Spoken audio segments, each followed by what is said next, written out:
All right, everybody. So much art history and never enough time to cover it all. So let's go run through the art museum. We are still in chapter 29.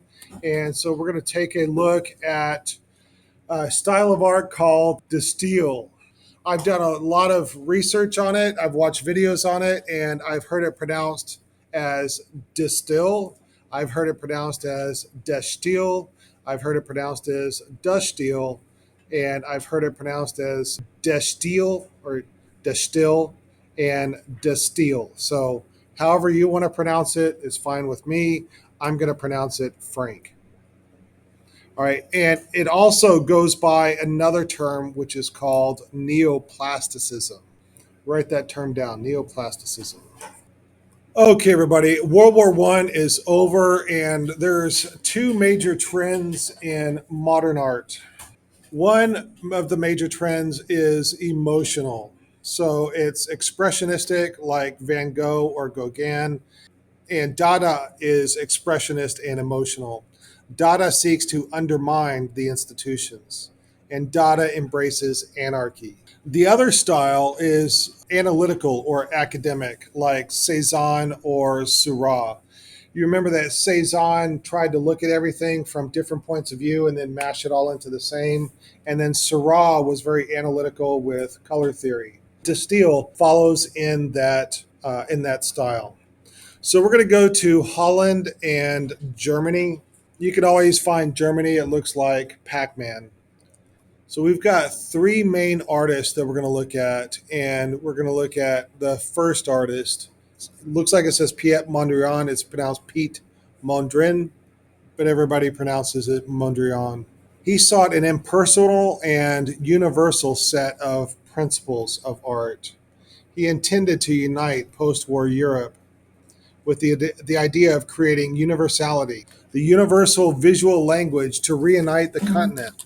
And he admired the mystical aestheticism that can be sussed out from the Neoplatonic approach to the universe.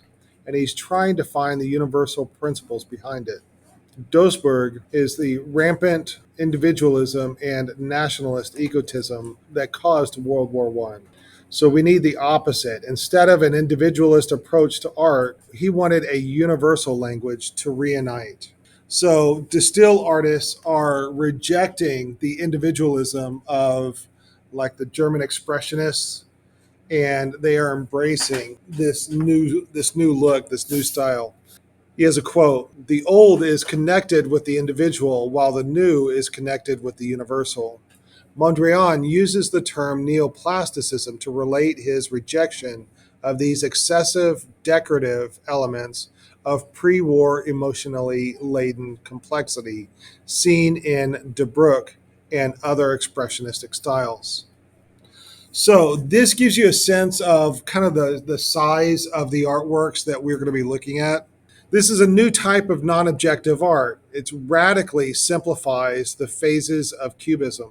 It leads to a style that only embraces black, white, gray, and the primary colors.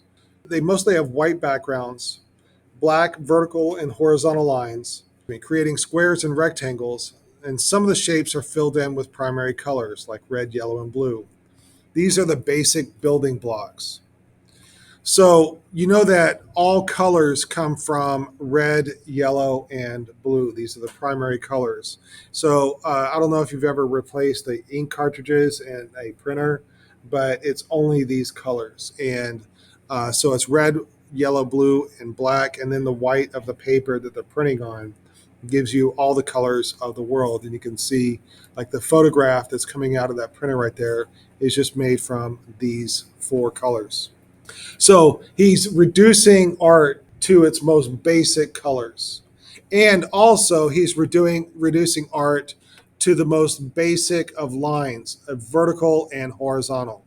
Did you guys ever play with an etch a sketch when you were little? All right, you can only do vertical and horizontal lines on that etch a sketch. So, with few exceptions, like let's see, let me get my laser pointer. This one right here is an exception to the rule.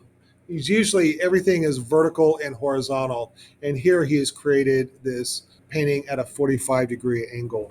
Peter de Hooch painted this picture, and he divided. It's a division of the scene into squares and rectangles. Is built into Dutch culture.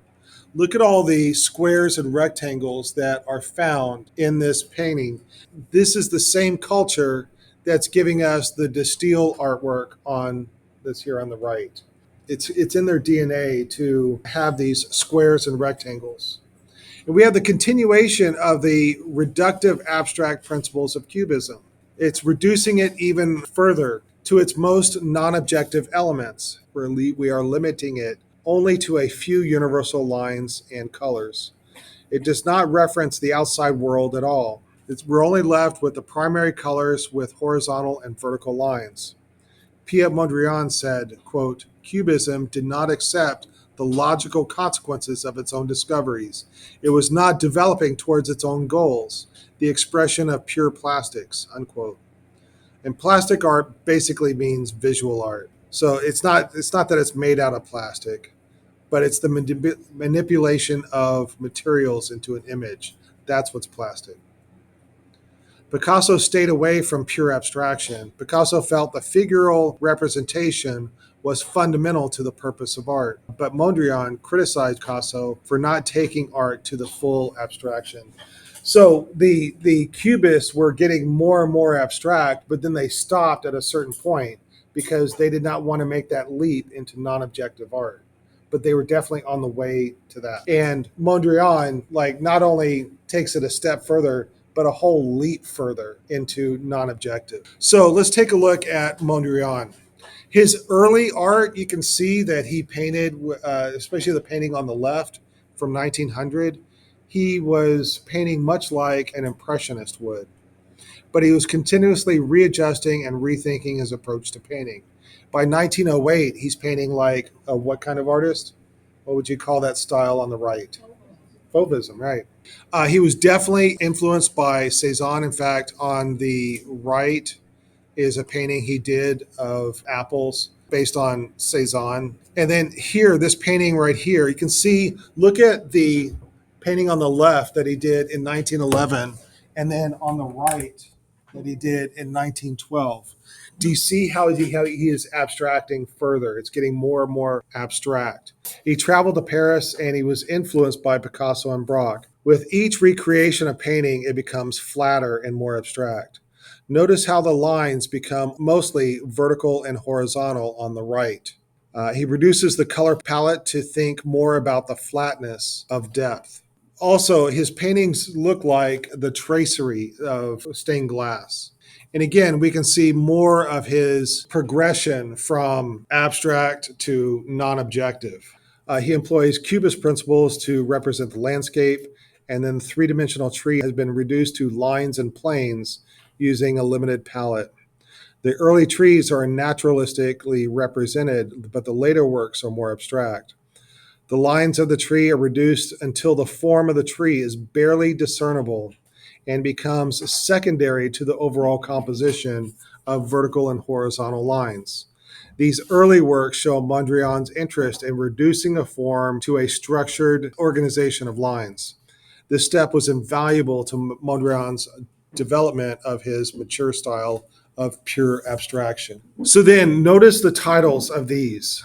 All right, he's becoming more abstract in his titles as well. So no longer is he referencing things in the real world.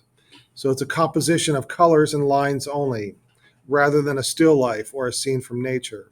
The artwork becomes more grid-like over time. So traditionally, we often think of like a painting as like a window. And if you look at a window or look out a window, window is basically saying, I'm a window, look through me and see the outside world. And so then our paintings tend to be, represent a window. It's like we're looking through a window into a scene that's on the other side of the window. All right, so here's a painting pretending to be a window. But with Mondrian, he's basically saying, I am not a window. All right, so these paintings are not in a frame. And one thing that makes this look like a window is the frame of it, because windows all have frames. All right. So by taking the frame away from the artwork, it removes that idea that this is a window. The windows refer to real life in the real world. Instead of a frame, Mondrian is mounted, the painting is mounted on boards or platforms. Instead of the frame being the closest part of the object to us, the painting is now the closest part of the object to us. All of this further distances the art from the real world. This is total abstraction now. So he's asking the question, can you use color just as itself and not to stand for something else? So black is not meant to be lines, it's just black. All right. The lines are not painted all the way to the edge of the painting. Did you notice that? Down here, the lines don't touch the edge. This reinforces the black as shapes and not lines. Then the white is not meant to be viewed as empty space or a background. And if you look closely at this, you can see the brushstrokes. All right, this is the painting that I want you to know for the test. So we have a harmony of universals are related through straight lines. Even though an asymmetrical composition, there is a harmony in the large red square coming out at us. It's surrounded by negative space, which is the white spaces, and the cool color of the blue in the lower left.